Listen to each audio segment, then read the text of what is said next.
बिस्मिल्लाहिर्रहमानिर्रहीम। इय्याका नअबुदु व इय्याका नस्तईन। गैस्ट्रोएंटरोलॉजी का थर्ड पार्ट जो है अभी हम डिस्कस करने लगे। तो की नंबर हमारे पास है 32। तो हमने एक्यूट कोलिसिस्टाइटिस का क्या है ट्रीटमेंट बताना है, ठीक है। तो ये दो ट्रीटमेंट्स पे जो है मुनहसर है। एक तो है स्टेबल पेशेंट्स के अंदर जो है आपने लेप्रोस्कोपिक कोलिसिस्टेक्टमी जो है करनी है। अगर पेशेंट है नॉन स्टेबल पेशेंट, ठीक है, फॉर एग्जांपल उसका टेम्परेचर जो है हाई है, सीवियर टेंडरनेस है, लो ब्लड प्रेशर है, हाइपोटेंशन है due to the gall bladder perforation, तो यहाँ पे आपने क्या करना है, एमरजेंसी जो है लेप्रोटोमी करनी है आपने यहाँ पर, ठीक है। इंसिडेंटल फाइंडिंग जो है गॉल स्टोन्स की एसिम्प्टोमेटिक पेशेंट के अंदर जो है अगर हों तब आपने क्या कराना है, रीअश्योरेंस करानी है। इंसिडेंटल फाइंडिंग है अगर कॉमन बाइल डक्ट स्टोन्स की एसिम्प्टोमेटिक पेशेंट के अंदर, तो आपने ERCP या हमारे पास लेप्रोस्कोपिक कोलिसिस्टेक्टोमी जो है करनी है, ठीक है। Something has to be done. Next है हमारे पास key number 33, sudden onset of severe abdominal pain due to severe generalized abdominal pain and tenderness. Ill looking patient होगा, ठीक है, जो कि lies motionless diaphoretic with the shallow rapid breathing, ठीक हो गया। नेक्स्ट हमारे पास जो है एब्डोमिनल टेंडरनेस एंड गार्डिंग। तो इसमें जो है आपको जो फाइंडिंग मिल रही होगी एक्सरे पे वो आपको 47 ट्राइट मिल रही होगी, ठीक है। उसमें क्या पी राइट साइड पे जो है आपको मिल रहा होगा, इसमें क्या है आपको फ्री एयर अंडर डायफ्राम मिल रही होगी। तो यहाँ पे जो आप देख सकते हैं कि यहाँ पे क्या है, हमें जो है फ्री एयर जो है मिल रही है under the diaphragm. The diagnosis is not excluded if no air under the diaphragm is seen. अगर हमारे पास फ्री एयर है अंडर द डायफ्राम, तब जो है आप डायग्नोस कर सकते हैं परफोरेटेड पेप्टिक अल्सर को, ठीक है क्या। ट्रीटमेंट की बात करें तो इसमें आप नील बाय माउथ देंगे, गिव इंट्रावेनसली फ्लूइड्स, इंट्रावेनसली एंटीएमेटिक्स जिसमें आप मेटोक्लोप्रामाइड 10 mg दे रहे होते हैं, ठीक है। IV एनालिसिस और IV एंटीबायोटिक्स जो है दे रहे होते हैं इन case of perforated peptic ulcer में। तो रेफ़र जो है आप जो है अर्जेंट सर्जरी के लिए भी कर सकते हैं परफोरेशन को क्या है ट्रीट करने के लिए। नेक्स्ट हमारे पास key number 34, H. pylori management chronic dyspepsia और इंडाइजेशन। हेलिकोबैक्टर जो पेलोराई है ना, ये एक हमारे पास ग्राम नेगेटिव बैक्टीरियम है, एसोसिएट करता है आपके वैरायटी ऑफ गैस्ट्रोइंटेस्टाइनल प्रॉब्लम्स के साथ। बहुत सारी जो है प्रॉब्लम्स आपको होंगी GIT के रिलेटेड, ठीक है। प्रिंसिपली जो है इसमें मोस्टली जो है आपकी पेप्टिक अल्सर डिजीज़ होती है H. pylori की वजह से, ठीक है। In addition to following diagram remember these notes. तो आपने ये जो है याद रखना है ट्रिपल थेरेपी, ठीक है। ट्रिपल थेरेपी में जो है आप हेलिकोबैक्टर पेलोराई को क्या एरेडिकेट कर रहे होते हैं, ख़त्म कर रहे होते हैं। तो इसमें ट्रिपल थेरेपी में क्या क्या चीज़ें, एक तो आपकी प्रोटॉन पंप इनहिबिटर्स में फॉर एग्जांपल हमारे पास ओमिप्राजोल और एस्मोप्राजोल ये जो है आप यूज़ कर रहे होते हैं, और एमॉक्सिसिलिन और क्लेरिथ्रोमाइसिन 7 से 14 दिन तक जो है आप यूज़ कर रहे होते हैं ये ट्रिपल थेरेपी को, ठीक है। एग्जांपल्स देखें अगर हम ट्रिपल थेरेपी की 7 से 14 दिन की, एक तो एस्मोप्राजोल है जिसमें प्रोटॉन पंप इनहिबिटर उसकी क्लास में आती है, ठीक है। हमने क्या करना है 20 mg देना है बिफोर जो है वन डे डेली। तो इसमें जो है हमारे पास अमॉक्सिसिलिन 1 ग्राम देने, क्लेरिथ्रोमाइसिन जो है 500 मिलीग्राम जो है आपने देनी है। प्रोटॉन पंप जो है should be stop 14 days before testing for H. pylori। H. pylori के जो टेस्टिंग है उससे पहले जो है आप जो प्रोटॉन पंप इनहिबिटर स्टॉप कर देते हैं। फिर antibiotic should be stop 28 days before testing for H. pylori। After a full course of H. pylori treatment, we cannot retest the eradication of H. pylori using the serological test. This is because the antibodies stay for a long time after successful eradication। ठीक हो गया, यहाँ पे clear हो गया। Next है फिर जो है उन्होंने अलग से दिया है management of H. pylori dyspepsia in a patient अगर 55 साल से कम हो जाए। बस फर्स्टली जो है आप क्या करते होते हैं, लाइफस्टाइल मॉडिफिकेशन प्लस एंटासिड्स जो है यूज़ कर रहे होते हैं। अगर तब भी इम्प्रूव नहीं हुआ तब आपने H. pylori serum antibody test कराने। फिर आपको साफ ज़ाहिर है टेस्ट कराया तो यहाँ पे आपको पॉजिटिव भी मिल सकता है टेस्ट, नेगेटिव भी मिल सकता है। अगर पॉजिटिव मिला है तो क्या करना है आपने, एच पेलोराई को इरेडिकेट करना है। फॉर एग्जांपल आप ट्रिपल थेरेपी जो अभी हम ऊपर डिस्कस कर रहे हैं उसको क्या है फॉलो अप करना है, ठीक है, रिव्यू करना है 4 वीक्स तक। पेशेंट इम्प्रूव हुआ है तो कोई भी आप फर्दर एक्शन नहीं लेंगे। अगर पेशेंट इम्प्रूव नहीं हुआ तो कार्बन 13 यूरिया ब्रेथ टेस्ट लेंगे, ठीक है। फिर फर्दर ये टेस्ट जो है आपको पॉजिटिव और नेगेटिव रिजल्ट देगी। पॉजिटिव है तो इसका मतलब है कि हमारे पास अनदर अटैम्प्ट जो है इरेडिकेट जो है एच पेलोराई जो है आपने दोबारा से करनी है, ठीक है। नेगेटिव है तो उसके अंदर क्या है अपर जी एंडोस्कोपी करनी है फर्दर इन्वेस्टिगेशन डिस्पेप्सिया इंडाइजेशन को रूल आउट करने के लिए, ठीक हो गया। अगर हमारे पास H pylori serum antibody test negative है तब आपने क्या करना है प्रोटॉन पंप इनहिबिटर्स देने हैं या H2 ब्लॉकर्स देने हैं 4 वीक्स तक और रिव्यू करना है उसका, ठीक है। अगर पेशेंट इम्प्रूव हुआ है तो no further action is needed. Patient अगर नहीं हुआ तब आपने क्या करना है अपर जीआई एंडोस्कोपी यह करनी है, ठीक है। तो इसमें आपने याद रखना है H pylori serum antibody test पहले करने हैं, फिर उसके बाद आपने क्या है अगर पेशेंट पॉजिटिव है तब आपने कार्बन यूरिया ब्रेथ टेस्ट करने हैं। अगर ये ही जो है हमारे पास फिर भी आपको पता नहीं चल रहा तब आपने जाकर लास्ट स्टेप है अपर जीआई एंडोस्कोपी करेंगे, ठीक है। नेक्स्ट हमारे पास के most important note to remember is that treated a patient of the H. pylori with the persistence of the symptoms. We do C13 urea breath test, not C14, nor stool antigen test. जो है हम mostly जो है ये C13 urea breath test जो है use करते हैं अगर परसिस्ट कर रहे हैं सिम्टम्स ट्रीट कर while treating the peptic ulcer disease, ठीक हो गया। Also the most appropriate test to ensure the successful eradication of H. pylori is carbon 13 urea breath test. What if carbon 13 test is not available? तब आप जो है आप stool antigen test करेंगे। Manifestations क्या हैं आपके एच पेलोराई की ओवरलैपिंग नॉट स्पेसिफिक। तो इसमें जो सिम्टम्स जो हैं एच पेलोराई इन्फेक्शन के वो ये है कि आपको एब्डोमिनल पेन होगा विद बर्निंग या ग्नोइंग सेंसेशन के साथ, ठीक है। पेन जो है अक्सर जो है आपको खाली जो है मैदा उस पर जो है आपको वोर्स करेगा। नाइट टाइम जो है पेन कॉमन रहता है, ठीक है। पुअर एपिटाइट होगी, वेट लॉस हो सकता है, हार्ट बर्न, इंडाइजेशन जिसमें आप डिस्पेप्सिया जैसे बोल रहे होते हैं, belching, nausea, vomiting, blood in stool. तो ये क्या है एच पेलोराई इन्फेक्शन के सिम्टम्स हैं।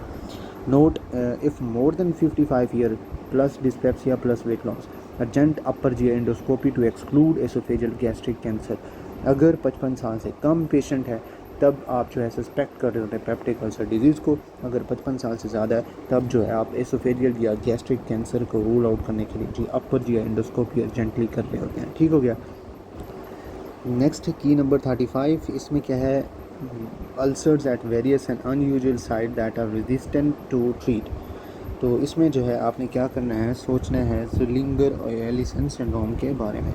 वेरियस अल्सर्स हैं, ठीक है, अनयूजुअल साइट्स पर और रेजिस्टेंट हो रहे हैं ट्रीटमेंट पे। तो क्या है ज़ुलिंगर एलिसन सिंड्रोम का क्या है ये केस है। तो यहाँ पे ज़ुलिंगर एलिसन सिंड्रोम की जो है उन्होंने थोड़ी बहुत जो एक्सप्लेनेशन दी है कि characterised with the presence of tumours gastrinomas in the duodenum और इन द पेंक्रियास।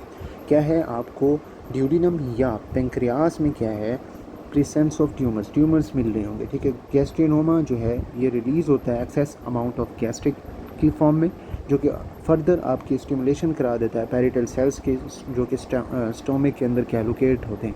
फिर वो जैसे रिलीज़ होते जाएंगे तो वो साफ ज़हर है हाइड्रोक्लोरिक एसिड को क्या है इंक्रीज़ करते जाएंगे, ठीक है। उसमें क्या है रिज़ल्ट निकलेगा हमारे पास मल्टीपल अल्सर्स, ठीक हो गया। अल्सर जो है अक्सर रेजिस्टेंस होते हैं टू ट्रीटमेंट को प्रेजेंट ऑन अनयूजुअल साइट। तो वो किसी भी साइट पे हो सकते हैं लाइक हमारे पास एसोफेगस या डिस्टल ड्यूडिनम या जीजिनम। तो इस तरह की जो है लोकेशंस पे ये जो है हमें मिल रहे होते हैं। They tend to recur after adequate treatment और सर्जरी, ठीक हो गया। Due to excess hydrochloric acid release by the stomach there might be associated watery और फैटी डायरिया।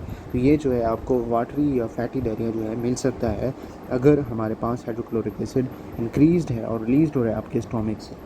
तो इसकी एसोसिएशन वाटरी या फैटी डायरिया के साथ हो सकती है। डायग्नोस कैसे करना है आपने फास्टिंग गैस्ट्रिक लेवल जो है फास्टिंग गैस्ट्रिक लेवल जो है ये आप कर रहे होते हैं या आप सिक्रीटिन स्टिमुलेशन टेस्ट ये इंपॉर्टेंट है तो आपने याद रखना है।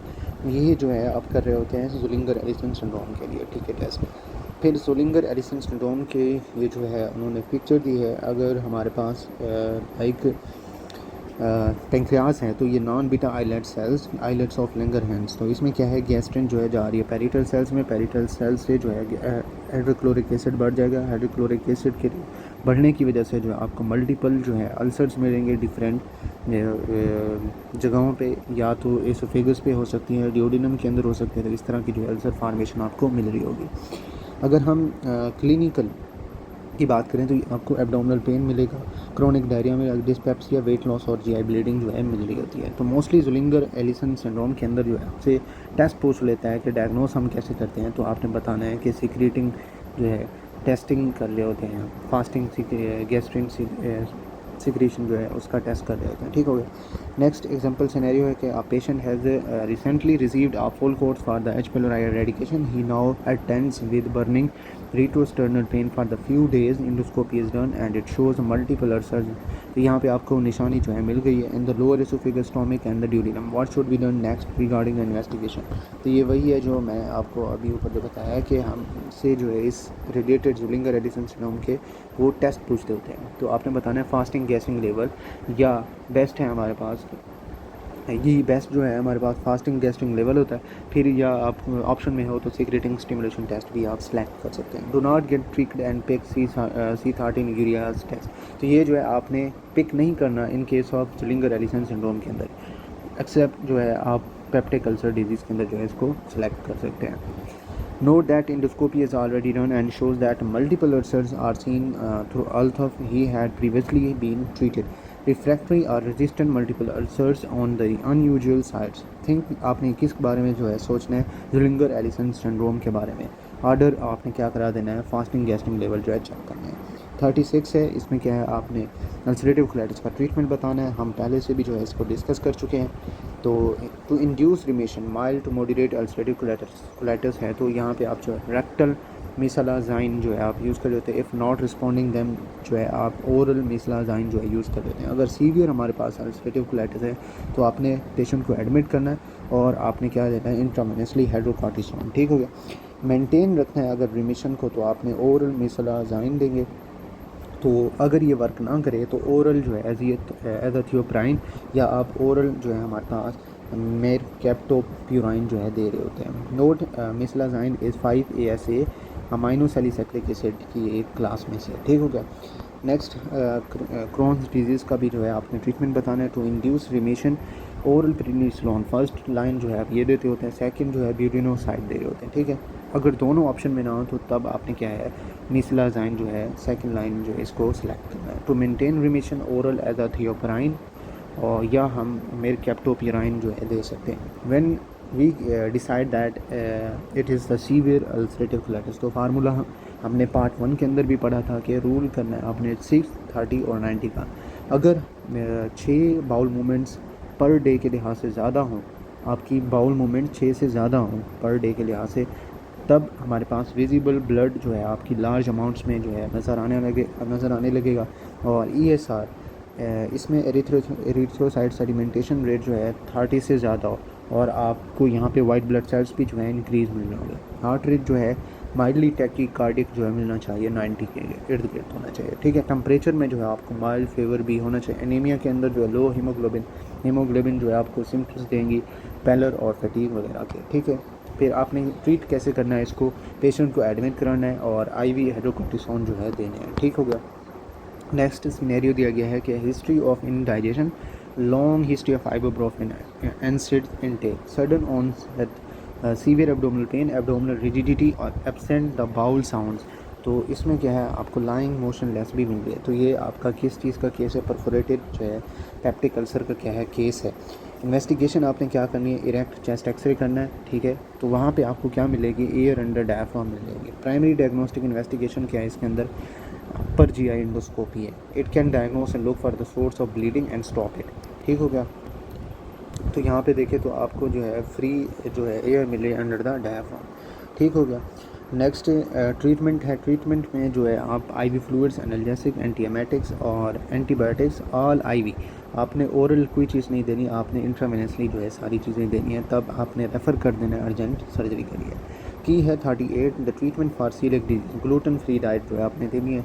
इसमें आपने याद रखना है कि before performing investigation for coeliac disease, तो आपने क्या for example tissue transglutaminase antibodies jejunal या ड्यूडेनल बायोप्सी, तो आपने क्या कराना है, रीस्टार्ट करना है ग्लूटन इनटेक को 6 हफ्ते पहले, उस टेस्ट करने से पहले आपने 6 हफ्ते जो है ग्लूटन जो है इनटेक डाइट देनी है आपको, ठीक है, टेस्ट अगर आपने कराना है तो।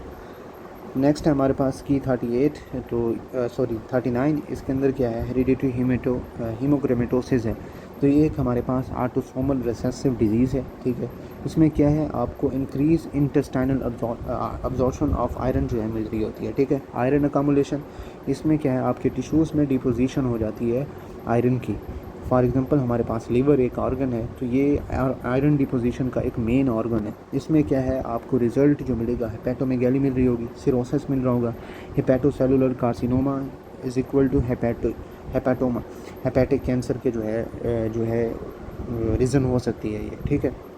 नेक्स्ट हमारे पास पेंक्रियाज है। पेंक्रियाज जो है उसमें आपको डायबिटीज़ मिलेटस, स्किन के अंदर क्या है, ब्रोंज स्किन में जो है आपको हाइपर पिगमेंटेशन, ये सीधे सीधे जो है एमसीक्यूज़ पूछते होते हैं हीमोक्रोमेटोसिस के लिए, ठीक है। आपने एक वर्ड याद रखना, आयरन डिपोजिशन होती है इसके अंदर, फिर उसमें क्या होगा कि आपके डिफरेंट जो ऑर्गन्स हैं वो अफेक्टेड हो रहे हैं। हेपेटोमेगैली जो है लीवर के अंदर हो रही होगी, पेंक्रियाज के अंदर डायबिटीज़ मिलेटस, स्किन के अंदर ब्रोन्स स्किन हाइपरपिगमेंटेशन। तो स्किन की जो है ये वाली आपको मोस्टली फाइंडिंग दे रहे होते हैं टू रूल आउट हीमोक्रोमेटोसिस, ठीक हो गया। नेक्स्ट जॉइंट्स के अंदर जो है आपको एर्थ्रोपैथी मिल रही होती है, हार्ट के अंदर एरिथमिया, कार्डियोमियोपैथी, मरमर और शॉर्टनेस ऑफ ब्रेथ मिल रही होती है। तो यहाँ पे आपने ट्राइएड याद रखना है इन केस ऑफ हीमोक्रोमेटोसिस के अंदर। आपने क्या है, हेपेटोमेगैली याद रखनी है, ठीक है, डायबिटीज़ मेलिटस और ब्रोंज स्किन, इस तरह का जो है आपको केस दे देंगे, तो आपने क्या है सेलेक्ट कर लेना चुन करके हीमोक्रोमेटोसिस को। रिमेंबर आपने याद रखना है, लीवर जो है मोस्ट लाइकली ऑर्गन है जो कि कैंसर जो है इसमें डेवलप हो जाता है, ठीक है, तो ड्यू टू सिरोसिस और आयरन की डिपोजिशन की वजह से। सिनेरियो है एक हमारे पास 40 ईयर ओल्ड मेल है, फटीग और शॉर्टनेस ऑफ ब्रेथ के साथ है, हेपेटोमेगैली और डायबिटीज़ मेलिटस के साथ, हाई फेरिटिन लेवल मिले हैं, और मोस्ट लाइकली डायग्नोस्टिक है हमारे पास हीमोक्रोमेटोसिस का है। तो यहाँ पे आर्गन जो है गेट कैंसर जो है वो लिवर है, ठीक है। नेक्स्ट हमारे पास सिनेरियो है की 40, तो इसमें जो है आपको 50 year old mail, skin hyperpigmentation, तो ये जो हमें जो है की मिल गई, स्पाइडर एंजियोमा और hepatomegaly, heart murmur, mild joint pain, diagnose restrictive cardiomyopathy. तो ये जो सारे फीचर जो हैं हम ऊपर पढ़ के आए हैं हीमोक्रोमेटोसिस के, तो ये हमारे पास डायग्नोसिस बनता है हीमोक्रोमेटोसिस का। इसमें जो है आपको इंक्रीज रिस्क होता है किस चीज़ का, हेपेटोमा का, ठीक है। नेक्स्ट हमारे पास deposition of iron in the liver, hepatomegaly करा देगी, फिर बाद में जो है आपको सिरोसिस हो सकता है, फिर उसके सिरोसिस होने की वजह से जो है आपको हेपेटोमा जो है हो सकता है। Next deposition of iron in skin हो तो skin hyperpigmentation, bronze skin, deposition of iron जो है हार्ट के अंदर हो तो आपको क्या है, कार्डियोमियोपैथी दे रही होती है, अगर जॉइंट्स के अंदर आयरन की डिपोजिशन हो गई है, एर्थ्रोपैथी। तो इस तरह के सीधे सीधे एमसीक्यूज़ बनते होते हैं, तो कोई इसमें मुश्किल वाली बात नहीं है। तो नेक्स्ट है हमारे पास की 41, इसके अंदर क्या है, सीवियर एपिगैस्ट्रिक पेन होगा जो कि रेडिएट करता है आपके बैक को और रिलीव्ड होता है जब सिटिंग फॉरवर्ड्स हो, ठीक है, और आपको वोमिटिंग मिल गई होती है, हिस्ट्री ऑफ गाल स्टोन्स, अल्कोहल इनटेक, या हमने ERCP या ट्रॉमा के पेशेंट होते हैं तब जो है आप एक्यूट पेंक्रेटाइटिस को रूल आउट कर रहे होते हैं। ऑर्डर क्या करना है, सीरम लाइपेज आपको 3% जो है आपको क्या है ज़्यादा मिल रहे होंगे, ठीक है। नेक्स्ट हमारे पास की है 42, परसिस्टेंट डिस्पेप्सिया, इसके अंदर क्या है, सीवियर रिकरेंट एपिगैस्ट्रिक पेन होगा, स्पेशली आपको नाइट पे मिल रहा होगा। पेशेंट जो हमारे पास नेवर हैड एन इन्वेस्टिगेशन है, जिन्होंने कभी इन्वेस्टिगेशन नहीं कराई होगी, टेस्ट किसी ने कहीं कराए होंगे ना उसने ट्रीट किया होगा, तो इसके अंदर जो है आपको बेस्ट नेक्स्ट इनिशियल स्टेप बताना है, तो वो है आपके H. pylori serology test. तो इन्वेस्टिगेशन के अंदर जो है उसके अंदर जो है आप एंडोस्कोपी जो कर रहे थे की जो है 43, इसके अंदर क्या है, in addition to the common feature of vitamin B12 deficiency, तो इसमें जो है आपने फीचर्स बताने हैं, peripheral paraesthesia, impaired proprioception, position and vibration senses. There are other uncommon features like lemon yellow tinge of skin and glossitis, even partial not total gastrectomy can lead to the vitamin B12 deficiency in the long run. तो ये सीधे सीधे MCQs हैं, ठीक है। की 44, chronic diarrhoea recently becomes bloody, aphthous ulcer, left, ये जो है आपको निशानी याद होनी चाहिए, left lower quadrant tenderness, no weight loss. तो ये हमारे पास किस चीज़ का केस है, अल्सरेटिव कोलाइटिस का, ठीक हो गया। नेक्स्ट ब्लडी डायरिया है, तो आपने सोचना है अल्सरेटिव कोलाइटिस का, तो हमें ब्लडी डायरिया क्रोन्स डिजीज़ के अंदर नहीं मिल रहा होता। आफ्टर जो है अल्सर जी आपको क्रोन डिजीज़ और हमारे पास अल्सरेटिव कोलाइटिस दोनों के अंदर मिल रहा होता है, लेकिन ये ज़्यादा आपको क्या है क्रोन डिजीज़ के अंदर मिल रहा होता है। लेफ़्ट लोअर क्वाड्रेंट, तो यहाँ पे जो है हमारे पास जो अल्सरेटिव कोलाइटिस के लिए अगर राइट एपिक फोसा बोलते हैं तो हम क्या है सेलेक्ट करते क्रोन डिजीज़ को। ठीक हो गया।